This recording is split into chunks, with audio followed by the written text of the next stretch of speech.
Welcome to the Long Covid podcast with me, Jackie Baxter. I am really excited to bring you today's episode. Please do check out the links in the show notes where you can find the podcast website, social media and support group, as well as a link to buy me a coffee if you are able. You should not rely on any medical information contained in this podcast and related materials in making medical, health-related or other decisions. Please do consult a doctor or other health professional. I love to hear from you. If you've got any suggestions or feedback or just want to say hey, then please do get in touch. I really hope you enjoy this episode, so here we go.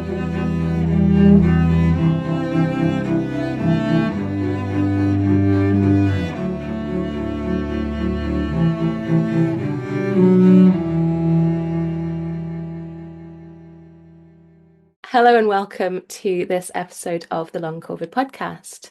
I'm delighted to be joined this afternoon by Dr. Raymond Perrin, who is an osteopath and neuroscientist and also has developed the Perrin Technique.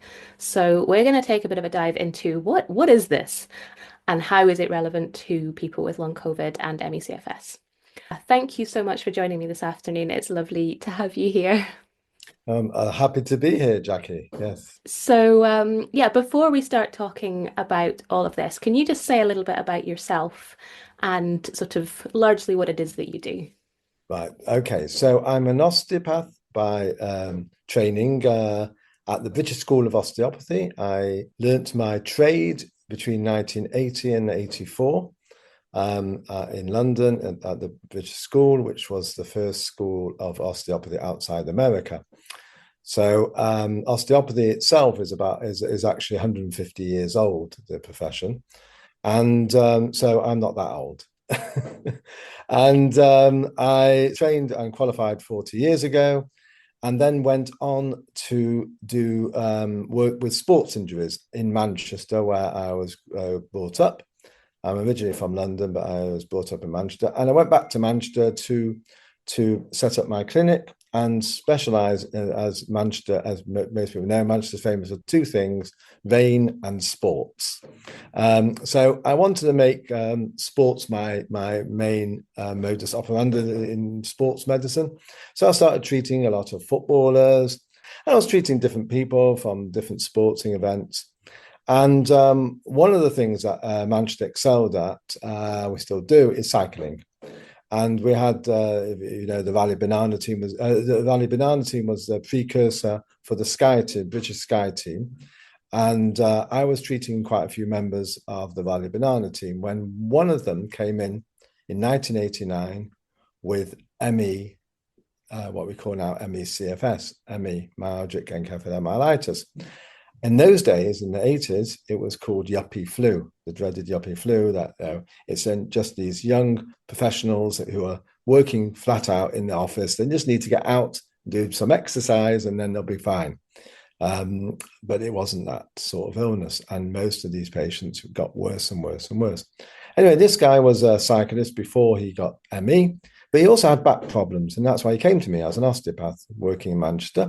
So I treated him as I treated his colleagues. I treated him for back problems, a lot of spinal problems with cyclists. And I said, I can't really help you ME, because in those days we thought it was very much in the mind and just smile at the patient, tender loving care, but we couldn't really do anything. But with the treatment I did on his spine and his head, because I was always used cranial techniques, which were working on the head, then his symptoms started to improve. And within a few weeks, his symptoms were definitely improving. In a few months, he was symptom-free. So he came to me with a whole pile of notes and research data. He said, read this, because nobody's able to work out what's wrong with me and why I've got ME. And you have, and you've treated me, and your treatment's got me better. And I said, well, I don't know how, but I'll look into it. So it was really by chance that I actually helped this patient. But then I thought, what did I do? And I worked on his spine, and the thoracic spine was the main area. That's the mid part of the spine. And that's when I started thinking, hey, wait a second, all these notes about ME and patients with it all have symptoms of what now we call dysautonomia. So what we called in the osteopathic world sympatheticonia, that the sympathetic nervous system was being overloaded and was working in a dysfunctional way. And the sympathetic nerves comes from the spine in the thoracic area, from the top of the thoracic to the bottom. It's mostly coming from the spine in that area to travel around the body. And the sympathetic nerve is there, the nervous system. It's known as the fear, fight, and flight system, but it's much more than just for danger and for when the body's under stress. It's there to keep everything moving automatically. It's there to help the blood flow. It's there to help the organs work, the heart, the lungs, the kidneys, the bowels. The sympathetic nervous system is the mainstay for all the automatic functions of the body. We also have the parasympathetic nervous system, the vagus nerve mainly, coming from the head, and there's some from the sacrum at the bottom, which also parallels the sympathetic, and it sort of helps balance the system out. It's known more for calming the system than aggravating the system. But this is all part of the autonomic nervous system. And I thought, well, what I've done is by working on his spine and working on his body and working on his head, I've helped the sympathetic nervous system, probably also the parasympathetics, the autonomics, to balance down. So then we have to look at what's going on in the body while that's happening. So then I came up with my theories. And so that's the background to how it all started. And from that one patient, and then I decided to do research, and I got into the University of Salford when I spent the next 11 years conducting 2 clinical trials for a master's and upgraded to a PhD. And I got my doctorate in 2005. And my doctorate, after that, it was interesting because at my graduation in 2005, which is almost 20 years ago now, my wife cried because she realized how much hard work I'd been to get to this stage. But then she cries now because I carried on doing postgrad research, and I carried on doing more and more. So I carried on, and I'm now at the University of Manchester. I was at the University of Central Lancashire doing research. I'm now attached to the University of Manchester, honorary clinical research fellow, and carried on and on. You don't stop with research. There's always new things to learn. But what I tell people is that when I started my research work, and when I finished my PhD in 2005, it was a PhD on the involvement of the lymphatic system of the brain, the sympathetic nervous system, in ME. And ME in those days, still in the 90s, was still disbelieved by many doctors as an actual illness. Even now, they're still fighting the battle to try and get it recognized in some places. And so I did a research and PhD at the University of Salford in a disease that officially didn't exist in many people's books. And then the process I said was going wrong, of that the drainage of the brain into lymphatics was being affected because the nervous system was being affected, was completely against medical thinking at the time. Completely the opposite. And we'll explain that obviously today. But I was fighting the battle. But as I always say, I got a PhD at Salford University on a disease that didn't exist, on a process that didn't exist, and they still gave me a doctorate out of it. So, miracles do happen. I love how you set out to help this man with his back and sort of ended up completely by accident almost, curing something else, which is amazing. I mean, it's obviously amazing for him. But for you to kind of realize that and then go, there's something here, I think. That's really cool. But yeah, I mean, it's so difficult, certainly for so many people, to get recognition of an illness that, even though long COVID is recognized sort of officially, the definition of it keeps changing depending on who you ask. And, in terms of, doctors, many of them don't know what to do, many of whom will then dismiss it because they don't know what to do. People all over are getting treated really badly. And I think this is common within the ME community over the many Absolutely. years. But I think, on top of that, to be, also able to say, well, this is a real illness. It does exist. You're not experiencing something that's made up. You're not lazy. But also, there are lots of things that can help.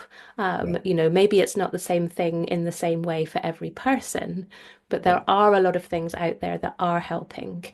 Maybe for your cyclist, it might have been kind of one thing. For other people, maybe it's a couple of different things. Like understanding what's going on. Okay, now what can we do? And I love that you just kind of like did that. And, I get the impression that you were a bit ahead of the trend there. We'll be right back. I'm interrupting myself for a second to tell you about Long Covid breathing. The fabulous Vicky Jones and I have teamed up to bring you Long Covid breathing.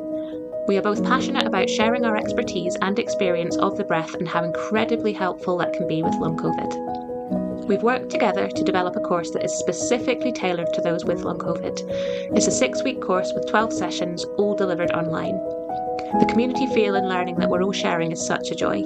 To find out more information and to sign up for our courses, workshops and other shorter sessions, please check out the link below, longcovidbreathing.com, or email longcovidbreathing@gmail.com to start your breathing journey with us.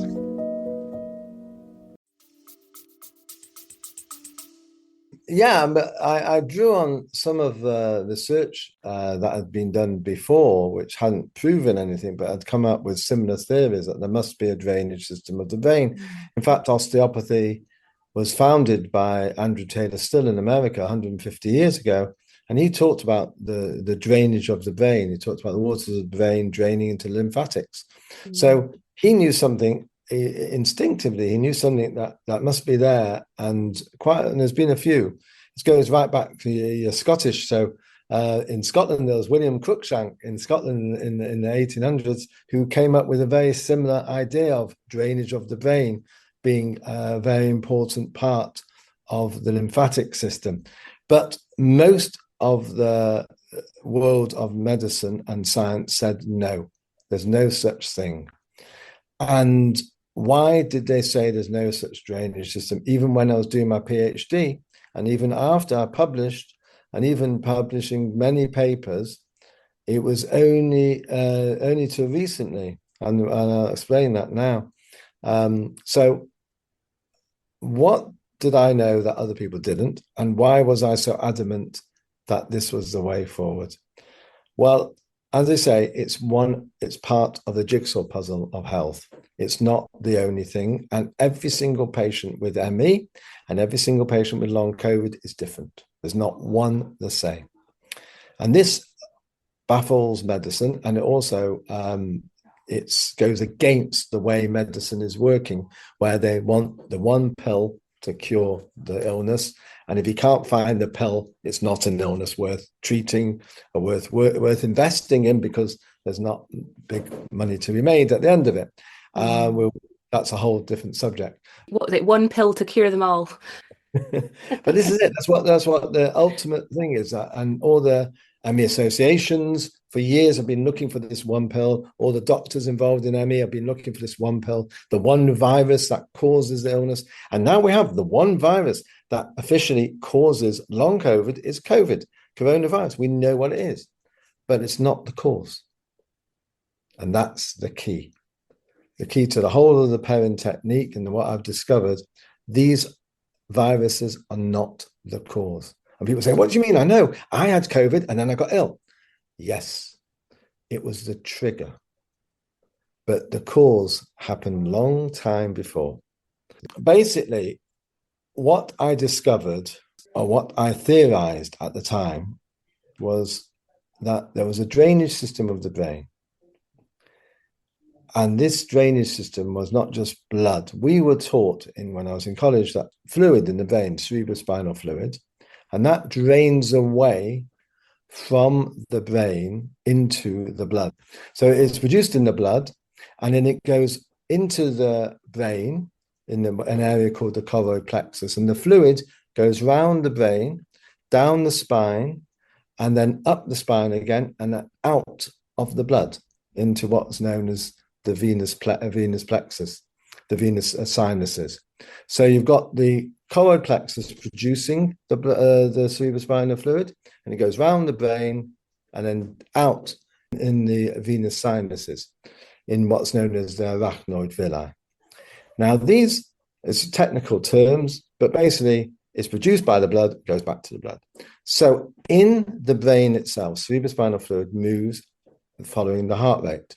And when we do scans on the cerebrospinal fluid, we put a heart rate monitor and it follows systole, diastole of the blood, of the heart.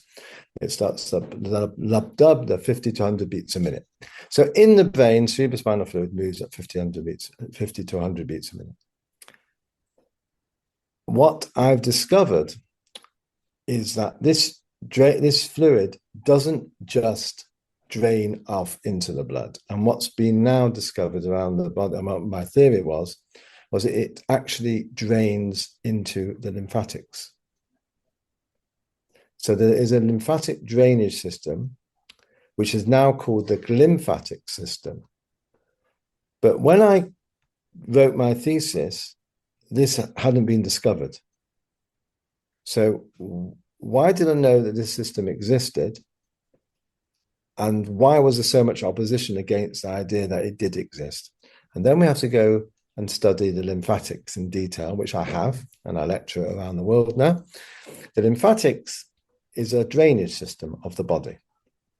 And the reason why scientists and doctors always said for years and years and years, the drainage system of the brain doesn't exist, and these people who say it does, is nonsense, because there's a barrier, the blood-brain barrier, surrounding the brain and the spinal cord. The spinal cord's a continuation of the brain. The central nervous system continues on down the spinal cord. So this has a barrier stopping any large molecules getting into the brain. This blood-brain barrier only allows small molecules in, and the small molecules can be drained away in the capillaries of the blood. They can take small molecules away through their walls. But larger molecules can't get in. And therefore, larger molecules need a separate system. And that's the lymphatics. Their walls, I've got like gills of a fish opening and closing, allowing large molecules to get in. So these large molecules get into lymphatics and drain away eventually into the blood at the collarbone. Underneath the collarbone is where there's a vein that comes from the head, the internal jugular, and there's a vein that comes from underneath the collarbone called the subclavian. And where they're joined together, these venous angles, there's a drainage system of the lymph into the blood, where there's much larger vessels, and then eventually goes through the heart into the liver, and the liver detoxifies. This is how the lymphatics work. But the brain doesn't need a lymphatics because it has this barrier. So large molecules can't get into the brain. Okay?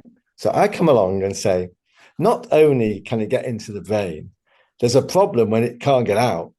And this causes major neurological diseases, including ME. And also, there's a lot of research being done on Alzheimer's. So it's probably one of the causes of Alzheimer's, if not the major cause. So the ME and fibromyalgia, another one, is the same. There's what I call them neurolymphatic disorders. So I said that it's not draining away. So how did I know that there was a drainage system? And I thought there has to be, because every second of every day, huge molecules get into the brain. So the idea of the blood-brain barrier stopping any large molecules is nonsense. Huge molecules, and I'm talking about hormones. Hormones are massive molecules. Now let's take the classic hormone that we all should share, and that's insulin. Insulin is in both in male and female. It's produced by the pancreas, and if you don't have enough of it, you end up with obviously with diabetes. So it controls the sugar levels, as it does more than that. But the insulin is produced in the pancreas in the abdomen. It travels into the blood. That's what hormones do, and then it goes up into the brain, because in the brain, all hormones are controlled by a small organ in the mid part of the brain, which is the size of an almond, known as the hypothalamus. And that measures the hormonal levels and then sends messages via autonomic nervous system back to the organs, that in this case, the pancreas, to produce more or less insulin. And this mechanism is known as biofeedback. And we were taught this right from word go, as when I was studying physiology in the British School of Osteopathy, we were taught about hormones. And I thought, well, wait a second, hormones are huge molecules. Small molecules, the size of a water molecule, which is only 18 Daltons. Dalton's the measurement of a molecule, named after John Dalton, from Manchester, by the way. Might as well wave the Manchester flag. A water molecule can get through the blood-brain barrier. That's 18 Daltons large. It's only very small. But a molecule, a polypeptide full of different protein molecules like insulin, which is 5,808 Daltons. So it's a massive molecule. Gets into the brain because we know the hypothalamus has insulin receptors and they measure it. So how does it get in? And now we know there are 7 areas in the brain called circumventricular areas. And these areas have a weakness in the blood-brain barrier. So they allow large molecules in. And if they allow large molecules of hormones in, and also salts and electrolytes, lots of things get into the brain, so do toxins. We'll be right back.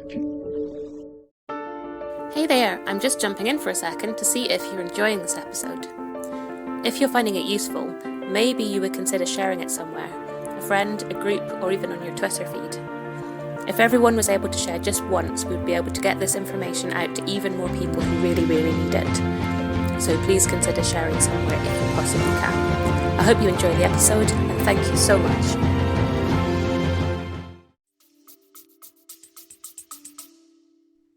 Big toxins that need the lymphatics to drain away. And therefore, there had to be a drainage system. And it was originally researched by a Russian guy called Speransky, who looked at animal models, and he injected into the brain, and he hypothesized that what he injected ended up in the lymph, in the neck, but he hypothesized it went through different channels. And the main channel it went through, he hypothesized, was the cribriform plate. This is a plate, part of the ethmoid bone, and the ethmoid bone is above the nasal passages, and in it are olfactory nerves that come from the brain through these through little perforations, and the olfactory nerves come out and they into the nasal cavity, and next to the olfactory nerve in these perforations are blood vessels supplying the nerve, and around those blood vessels are spaces, perivascular spaces and paravascular spaces, different types of spaces, but they're spaces that allow fluid out of the brain.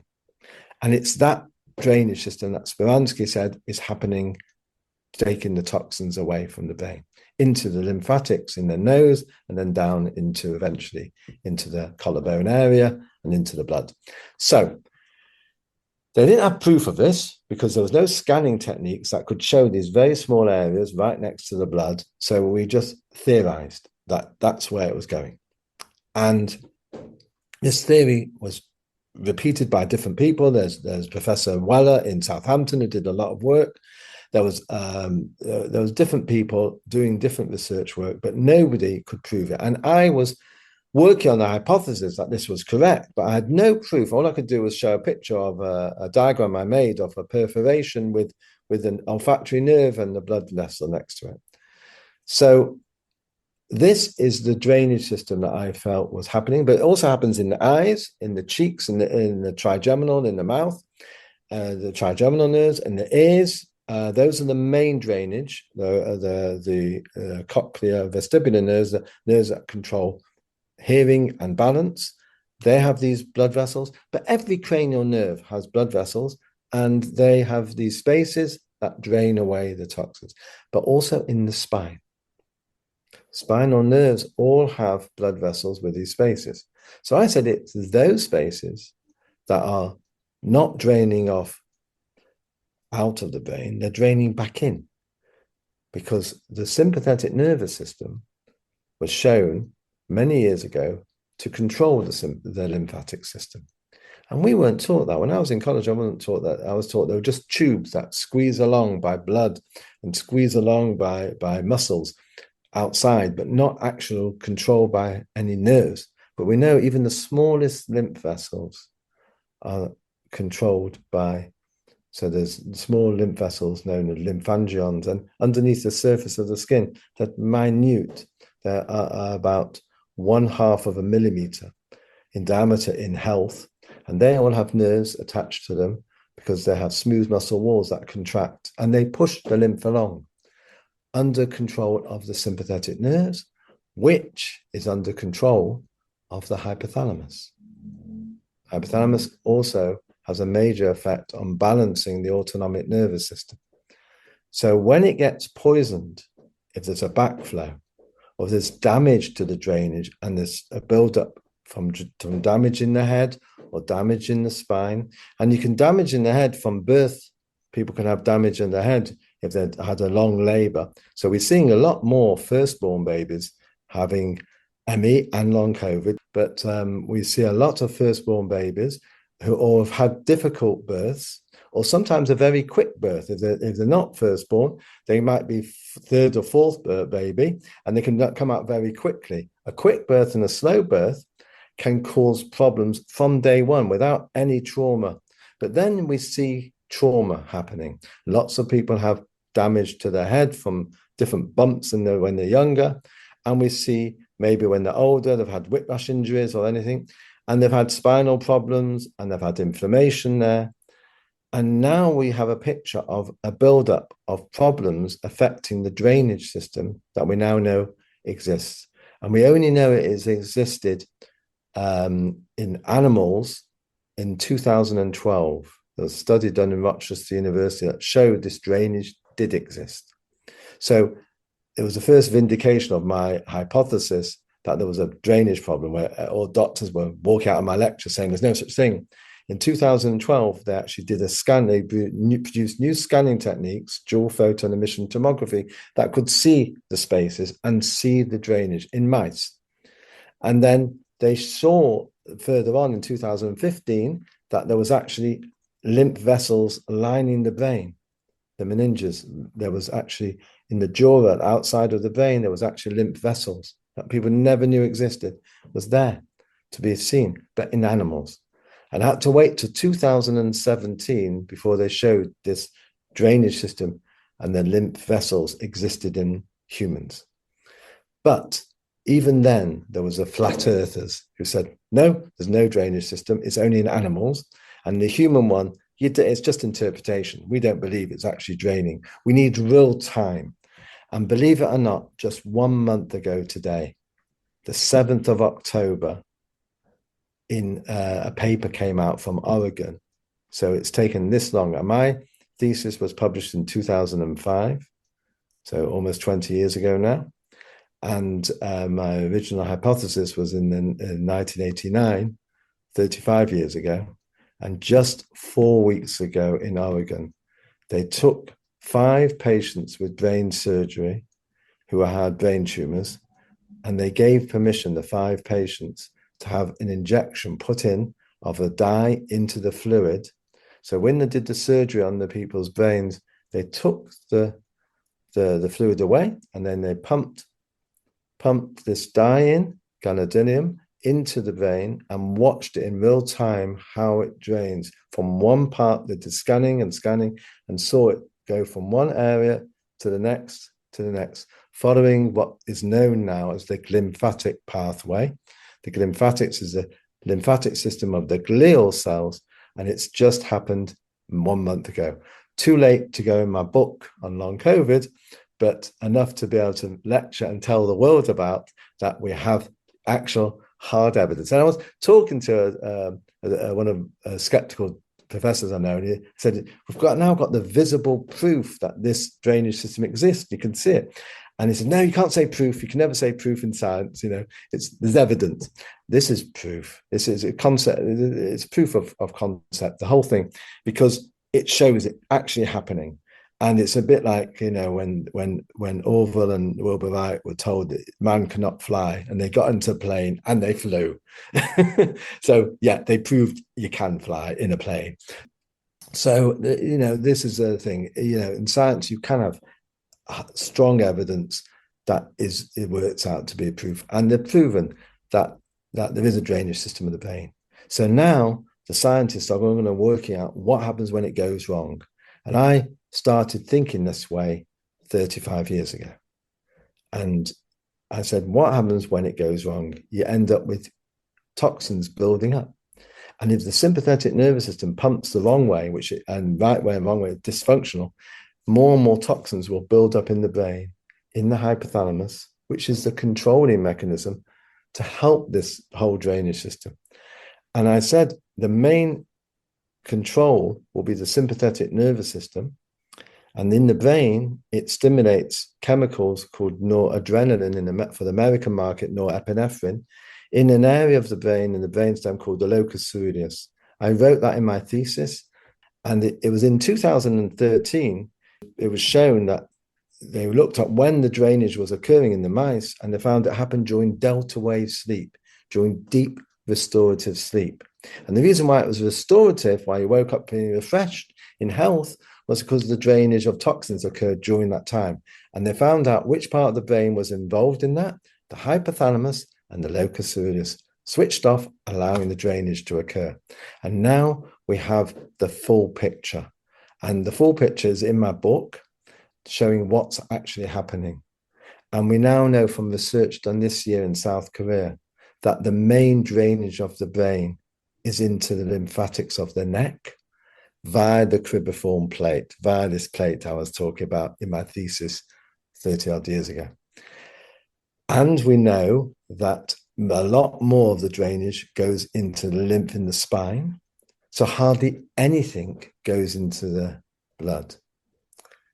So this gives us a reason why cranial osteopathy, when we do the cranial techniques, as well as the manual techniques to drain the lymph away, we use cranial techniques. And why there's a cranial problem is because the cranial rhythm that we feel is around 8 to 12 beats a minute.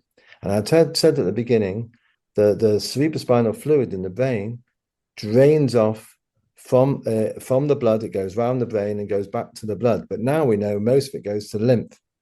And the lymph has a pumping mechanism all around the body. But the main pump, the thoracic duct pump, that's the main duct of the lymph, pumps at 4 beats a minute.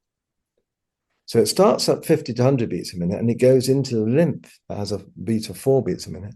And now we know it does. There's evidence to show this. And then we see a connection between the two rhythms. And when two waves come together, you don't need to be a physicist. If you're a physicist, you'll say that's an interference wave. If you're not a physicist, you'll say, I've seen that in the beach. You have a big wave coming in, small wave going out, crash together, they produce a third wave. And in the third wave in the brain and in the body is the cranial rhythm that we feel. And it's totally dysfunctional because it's not draining properly. There's a lot of disturbance, a lot of turbulence. So that is one of the physical signs that we feel.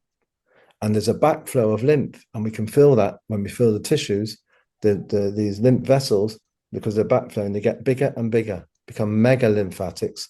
And I took the first photos of mega lymphatics in the patient with ME years ago. That was published in my thesis. But we actually have got further with a picture in my new book of a patient with long COVID with massive amount of varicose lymphatics in the chest. And the varicose lymph are just like varicose veins, except they're colorless, because lymph doesn't contain blood. It contains the fluid lymph at the surface, which is colorless. So we see these colorless vessels, bumps all along the tissue, but you don't usually see it, but you feel it. And this is one of the physical signs I discovered with ME and with long COVID. Spinal problems, we see spinal problems in every single person. There's actually flatness of the spine, usually in the mid-thoracics, and it's usually affects people who are very active before. They grow and their spines grow slightly wrongly, and that could be the main problem building up, affecting the drainage system. So it's a build-up. affecting the main drainage system of the brain and the spinal cord, mechanical drainage problems, which then build up to toxic overload. And then once that overload happens, the hypothalamus starts going completely dysfunctional, pumping the lymph more in the wrong direction, creating more toxins and more toxins. And the final trauma, usually a virus, and in this case with long COVID, it's the coronavirus that hits the body.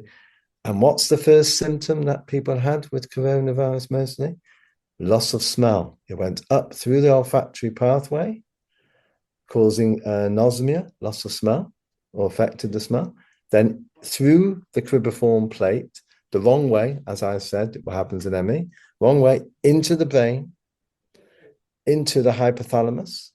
And in the hypothalamus, there's a little nucleus that controls fever. So you had fever. And that fever and anosmia were the most common symptoms of people with COVID. And that we knew from SARS-1, that patients who had SARS-1 in 2003 in Canada, because long COVID was known as SARS-2, but SARS-1, a lot of them developed ME. The ones who survived the illness developed ME symptoms. And it was found that the spike protein and the toxins had built up in the brain.